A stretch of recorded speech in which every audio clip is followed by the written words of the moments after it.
Once more with That Nerd Show. I'm here with actor Tishuan Scott, who is appearing in a couple of films, but one film in particular we're interested in is the movie Sweep. And first, I'd like to point out to people, I found out reading that you were an Oprah Winfrey scholar. I thought that was some interesting information. Yeah, that's getting around. Yeah, it was. Apparently it It is. was through her amazing philanthropy and the administration at Morehouse who awarded me the funds. I was able to finish, or as we say, matriculate through Morehouse by the grace of the universe. Matriculate, yes, Yeah. a word I was having trouble with. I've heard that word floating around. It's interesting. You learn something new every day. Now, you had a breakout performance at the South by Southwest in 2013. I want to congratulate you on that. Thank you.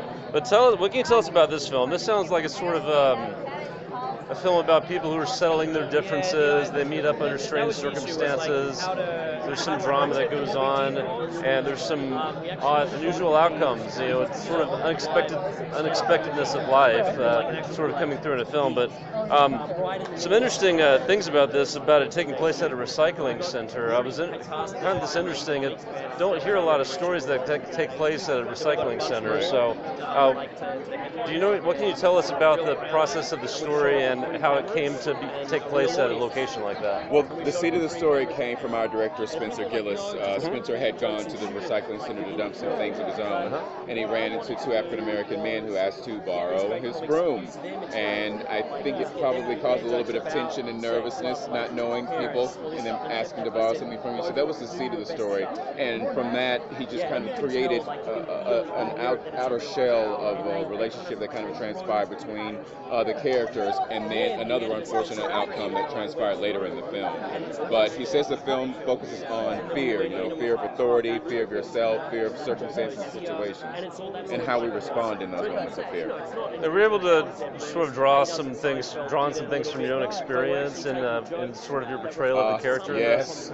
I, unfortunately, in America, this country that I love dearly, have been on the unfortunate receiving end of being racial profiled, of being pulled over of doing nothing wrong. I'm in another film here called Results, and I feel weird saying this, but every time Andrew Wojcicki, if you guys are like, if that's Nerd Show, if you guys are watching this, I imagine you may be familiar with Andrew's work, Computer Chess and Results, but every time I have worked with Andrew, I've almost gotten arrested by the police by doing nothing at all, but just by being black.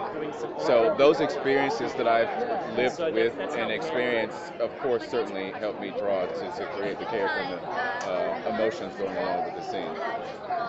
That's wonderful. Okay, so how were you approached for this film? Was it something where you heard about this from a friend, or were you contacted directly by the director?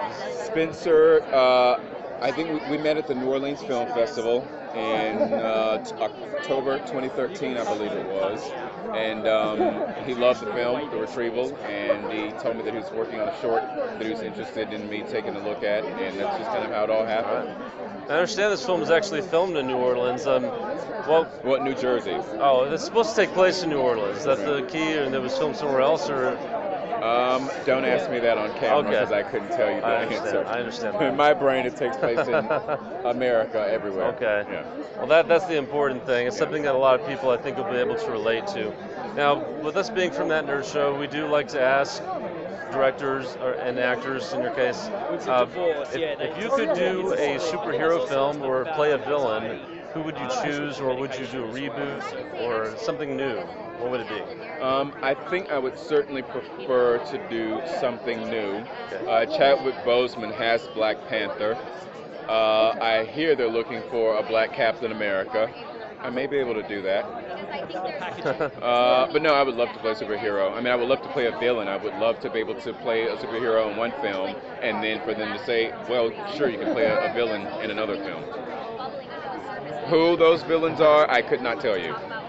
Well, I feel like my personal preference with being a villain is that it feels like you can do anything you want. With the hero, you're kind of restricted to being the good guy, but the villain, you can do good things and still be the bad guy. Right, but the thing that I love about playing superheroes, at least the actors that have done them not even recently, I think Michael Keaton did the same thing. Right. Even with Superman, there's a Yes. duality of personality, is that you show one side as your human self, and then as your superhuman self, you're someone completely different.